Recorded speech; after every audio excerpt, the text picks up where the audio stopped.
It was supposed to be a family trip, a reunion, they said, a chance to reconnect. But by the time I saw the flight details, I knew exactly what they meant.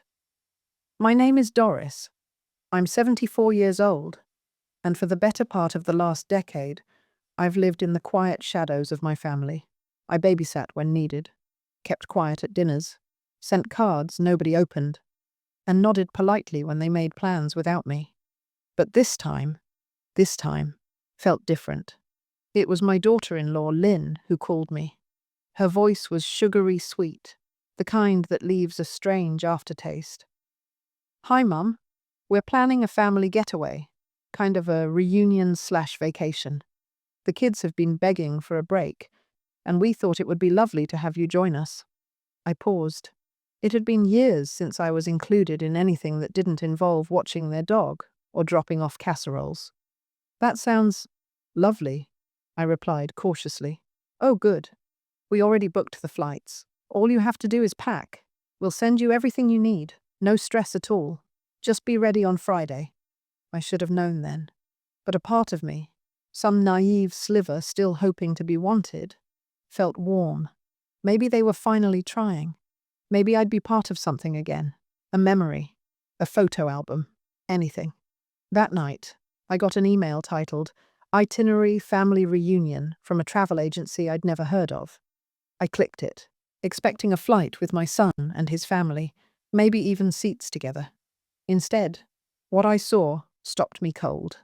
Departure, 4:45 a.m. Layover 1, Houston, 3.5 hours. Layover 2, Denver, 2 hours. Layover 3, San Francisco, overnight arrival. Final destination next morning, 9:30 a.m. 3 layovers. Overnight travel. And all this for a 4-day trip? I scrolled down further. Basic economy. No bags, no meal, no cancellation or changes. It didn't sit right.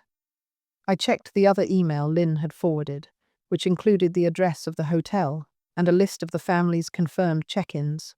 Her, my son Brian, the kids, and even Lynn's mother. Their flight? Direct. Mid-morning. Premium economy. For a moment, I just sat there, staring at the screen, trying to swallow the lump in my throat. Surely it was a mistake, a mix-up. Maybe they couldn't book me on the same flight? But I knew better. This wasn't an oversight. It was strategic. They were sending me ahead, separate, exhausted, and invisible. The next morning, my grandson, Jeremy, called me. He's 15, doesn't know how to lie properly yet. "Grandma, Mum said you're flying way earlier. Isn't that weird?" I chuckled softly. "It is, sweetheart. But maybe they thought I'd need more time to rest." He hesitated. "She said you'd slow everyone down." There it was. No code, no courtesy, just the truth, straight from a teenager's tongue. I didn't respond, just thanked him, hung up the phone, and stared at the wall. My hands were shaking. But not from sadness, from clarity. This wasn't just a flight. It was an exile, with a boarding pass. And they thought I wouldn't notice. Oh, but I did.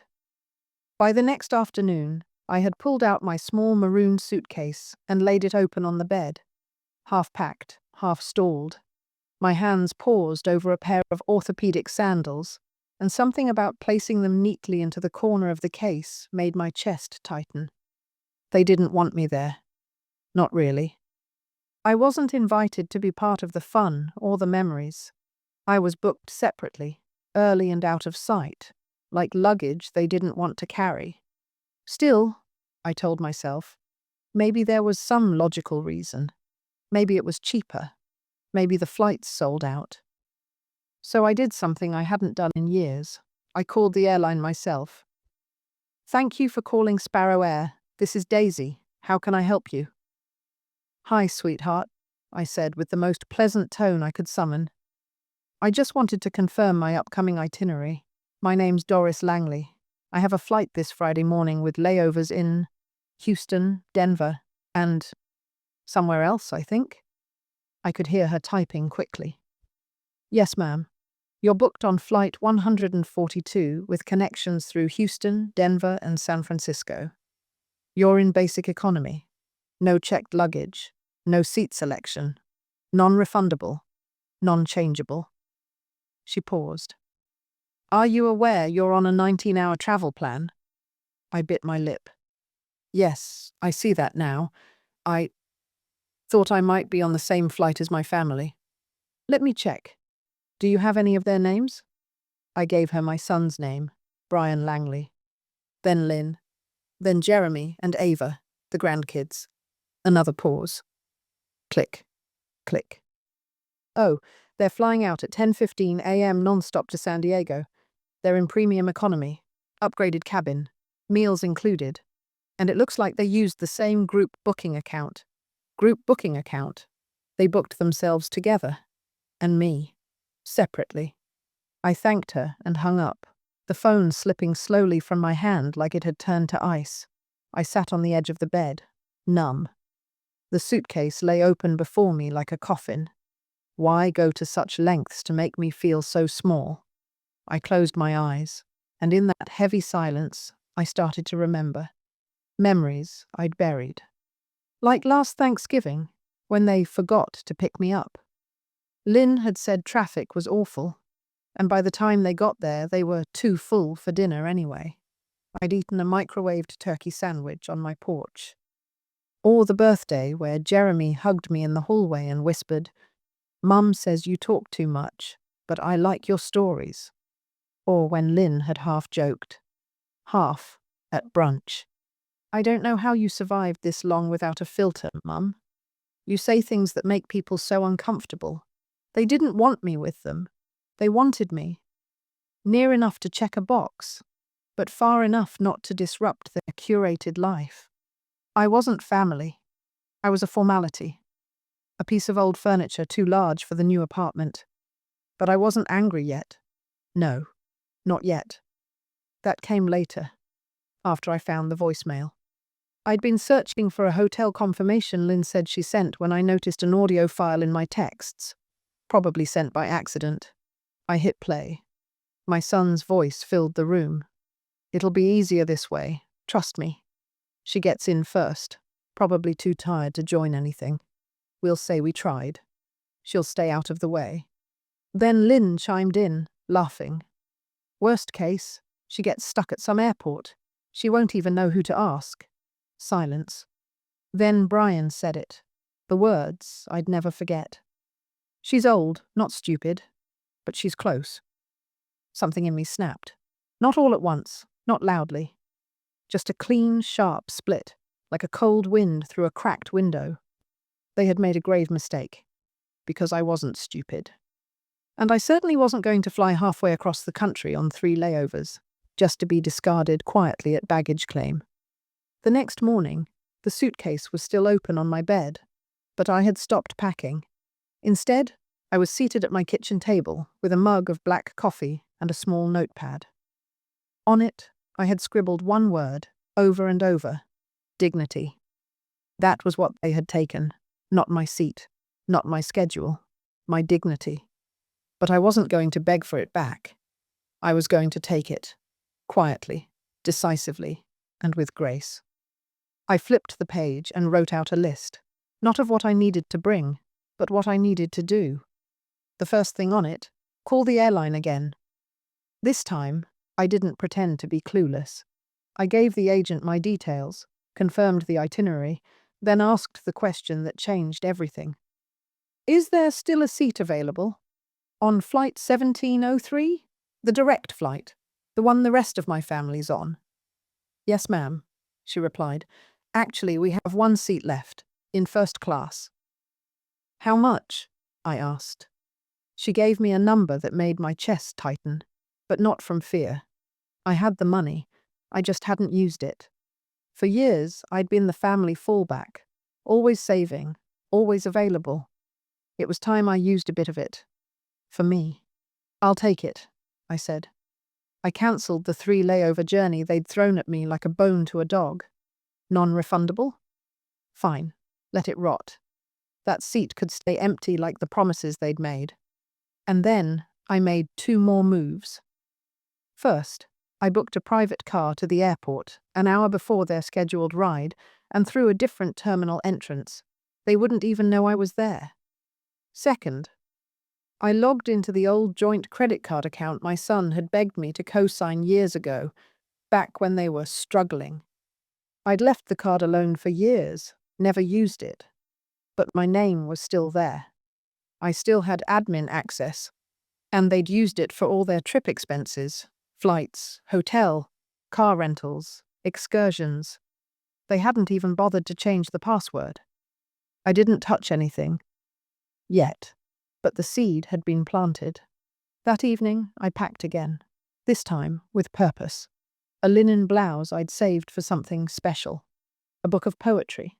Sandals that made me feel elegant. Lipstick I hadn't worn in years. Nothing flashy. Just me, as I deserved to be. The next morning, as the sky still wore its dawn blush, I stood at the curb outside my building, suitcase beside me, coat draped neatly over my arm. The black car pulled up smoothly. The driver got out, tipped his hat, and opened the door. "Mrs. Langley?" I smiled. "That's me." We drove past their house on the way to the airport. Their lights were just flicking on. They'd be waking up soon, hustling the kids, rushing to meet their own ride. And they'd have no idea. I was already ahead of them. At the terminal, I breezed through security, strolled into the lounge, and sat with a mimosa in hand.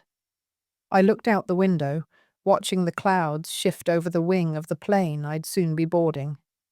And when I stepped onto that flight, first class, seat 2A, I felt something I hadn't in years. Seen, centered, certain. And then they boarded. Absolutely his. They boarded late, as always. Brian with his rolling duffel bag, Lynn fussing with Jeremy's hoodie, Ava already glued to her phone. I watched them from behind the first-class divider. My seat had a perfect line of sight to the aisle. And I watched, calmly, as they walked past me without so much as a glance. I could have reached out and brushed Brian's shoulder, and he wouldn't have noticed. Invisible, just like they wanted me. Lynn was complaining. "I told you we should have upgraded to first. These kids are going to whine the whole flight." Jeremy muttered, "At least we're not stuck in some Houston layover like Grandma." They chuckled at that. Brian added, "She probably hasn't even boarded yet, or worse, got lost in Denver." I took a sip of orange juice from a glass flute. It tasted better than I expected. We took off smoothly. I adjusted my seat, tilted my head back, and closed my eyes for a moment. The air felt thinner in a good way, less heavy, less crowded with expectation. When we reached cruising altitude, I connected to the in-flight Wi-Fi and pulled out my iPad. I hadn't used it much in recent years, but today it was the centerpiece of my plan. I logged into the shared travel app Lynn had set up for convenience. They had sent me the invite years ago, hoping I'd help pay for family trips. I'd declined back then, but apparently the permissions were still active. I opened the dashboard. There it was.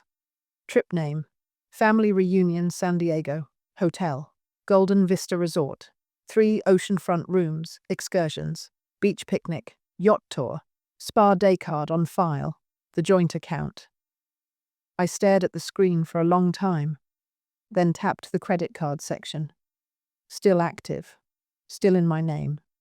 They had never removed me, not even after all these years. They probably thought I wouldn't notice, wouldn't care, wouldn't know how. I smiled. They truly believed I'd sit quietly, somewhere over Nebraska right now, grateful for crumbs and carry-ons. Instead, I was sipping chilled water in a fully reclining seat, about to dismantle their little beach fantasy from 30,000 feet. But I wasn't angry, not in the way they expected. This wasn't vengeance for vengeance's sake. This was the final line between me and them. I clicked on the hotel reservation, then tapped Modify Guest List. I removed Brian, removed Lynn, removed Jeremy and Ava, then changed the name on all 3 rooms to mine. Then I cancelled their spa appointment, cancelled the yacht tour, and finally, I changed the check-in time to 2 hours earlier. Just before I logged out, I left a note on the account. Travel itinerary revised, charges reassigned, cardholder updated access privileges, D. Langley. And with that, I leaned back in my seat. I wasn't just flying above them. I was moving beyond them. Somewhere behind the curtain, they sat cramped, thinking they were in control, that I was beneath them, lost in some airport terminal with vending machine dinners and aching feet. They had no idea. Not yet. But they would. And soon. The seatbelt sign pinged off, and the cabin lights dimmed. I pulled the soft blanket over my lap and rested my head gently against the window. Below, the mountains cut jagged lines across the earth. Above, the sky was layered in hues of orange and soft lavender. It was the calmest I'd felt in years. But it wasn't over yet. Not until I took back every inch of respect they'd scraped off me. I opened the credit card app next. The joint account Brian had begged me to co-sign a decade ago was still active. I'd only kept it open out of pity, something I wouldn't admit even to myself back then. But today that pity was gone. When I tapped View Charges, the list looked like a teenager's fantasy wish list. Golden Vista Resort, $2,138. Seabreeze Yacht Tours, $880. Sunrise Spa Deluxe Package, $1,200. Family Size SUV Rental, $630. Lynn's Clothing Boutique Spree, $740. Casual Fine Dining Experience, 3 separate restaurants, all prepaid. And all of it under my name. They hadn't just tried to get rid of me. They'd used me. Used my name, my credit, my silence. I tapped Freeze Card. The app paused for a second, then confirmed. Card access has been suspended. I didn't stop there. I contacted the hotel through the app's live chat. Good afternoon, this is Doris Langley. Due to a change in our family travel plans, only I will be checking in under the reservation. I'll be arriving ahead of schedule. Kindly ensure that no other guests are permitted to access the rooms unless approved by me directly. The concierge replied promptly, professional and pleasant. Of course, Mrs. Langley. Noted and updated. We look forward to welcoming you. I logged out and placed the tablet gently in my lap. That was it. That little tap had turned the tide. Not because of what I took away from them, but because of what I reclaimed for myself. And in the seat behind me, Lynn was laughing. Loudly. I swear she's probably talking to pigeons in Denver. Oh well, at least we'll have some peace this trip. Brian added, She'll text eventually. Or not. I turned my head slightly, just enough to catch a glimpse of them through the narrow gap between seats. Brian was reclined, his eyes closed. Lynn was flipping through a travel magazine, her lips curled in that familiar smirk. And suddenly I wasn't hurt. I was done. Done excusing their neglect as modern family dynamics. Done shrinking to keep the peace. Done letting them treat me like an afterthought. I pressed the call button. The flight attendant arrived quickly. Yes, ma'am. Could I have another glass of champagne, please? I asked, smiling. Of course. And may I just say you wear first class beautifully? I chuckled, a deep and knowing sound. Thank you, dear. It took me long enough to get here. I glanced out the window again as she walked away. Below, the clouds were starting to thin, the land emerging in pale lines and coastal glimmers. We'd be landing in less than an hour. I leaned back and imagined the front desk clerk's expression when Brian and Lynn tried to check in. No card, no room, no reservations, and no idea what had just happened mid-air. San Diego welcomed me with a breeze that smelled like the sea and sunlight that danced across the sidewalk like it had been waiting just for me. A man in a neat vest stood at the arrivals gate holding a small sign, Mrs. D. Langley, Golden Vista Resort. I smiled and approached. He tipped his hat. Mrs. Langley, your car is waiting. The resort is expecting you. As we pulled away from the terminal, I saw Brian and Lynn's flight listed on the screen above the baggage claim. Still delayed by 20 minutes due to minor turbulence. How poetic. 20 minutes was more than enough. By the time their plane touched down, I was already slipping into my suite at the Golden Vista. A corner room with panoramic ocean views, polished wood floors, and a balcony that looked like it had been stolen from a dream. The manager greeted me personally. Mrs. Langley, we've taken extra care preparing your rooms. Please let us know if there's anything else we can provide. I'll be dining in my room tonight, I said, and I'd appreciate a pot of tea delivered to the balcony around sunset. Absolutely. And just like that, I was no longer the burden, no longer the inconvenience. I was the guest of honor.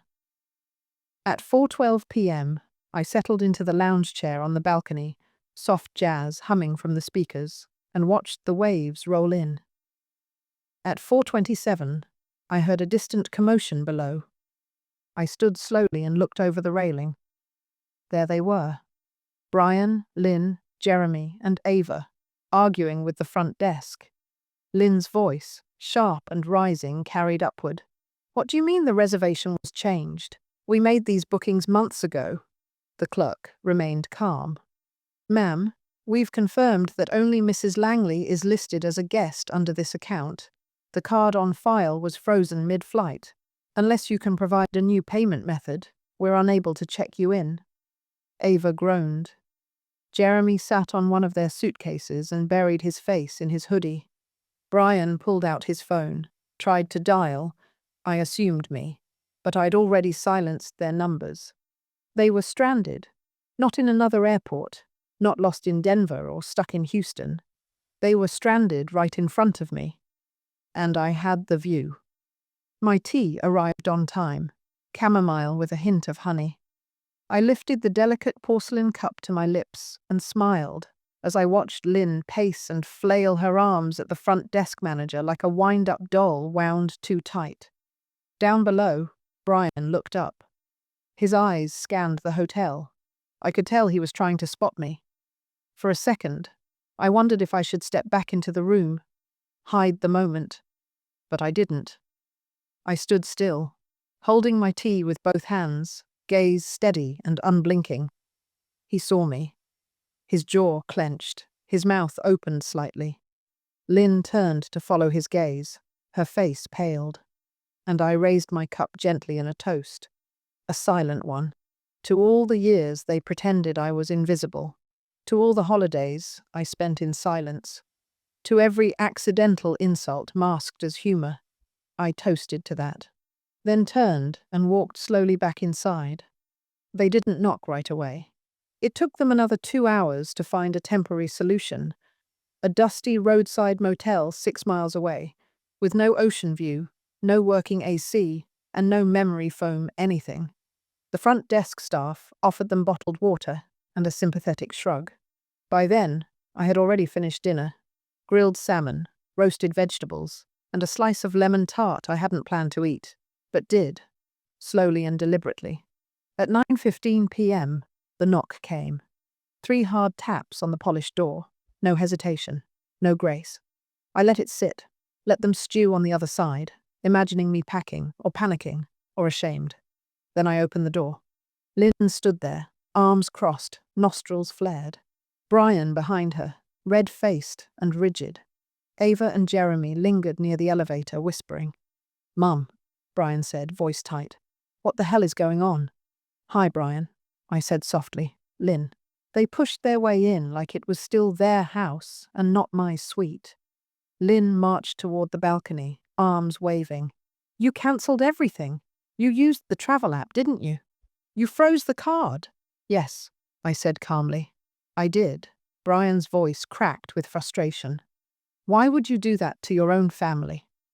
I turned slowly to face them, my hands resting lightly on the back of a velvet chair.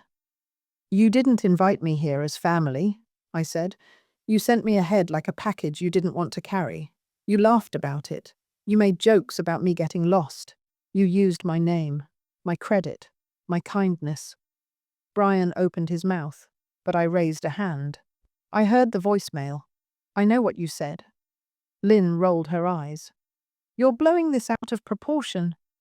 I was supposed to take a 19-hour journey through 3 airports, while you all flew comfortably and arrived refreshed. You knew I'd be exhausted. You planned for it. You hoped I'd opt out last minute or collapse in transit. Brian looked down. He didn't deny it. Why didn't you just talk to us? He muttered. I stepped closer, not angry, just clear. Because talking hasn't worked in years, Brian. When I speak, you all hear noise. When I show up, you all see a delay. But when you needed a co-signer, a babysitter, a holiday chef, you saw me then. Lynn's lips twitched. She wasn't used to not having the last word. I didn't ruin your trip, I added. You did that yourselves. I simply stopped funding it. Brian took a deep breath. So what now? You enjoy your motel, I said. Check out the local diner, take a long walk, reflect. Lynn huffed. You're unbelievable. No, I said, stepping back toward the door. I'm done being unbelievable. I'm seen now. They stood there in awkward silence. I'll call a cab, Brian said flatly. No need, I said. I already requested one for you. It'll be downstairs in 2 minutes. He looked up, confused. I'm not cruel, I said. Just finished. They left without another word. As the door clicked shut, I let out a breath I didn't realize I'd been holding for decades. I returned to the balcony. The sea was still speaking in gentle rhythms, and the air tasted like freedom. And for the first time in my life, I didn't feel like a passenger. I felt like the pilot,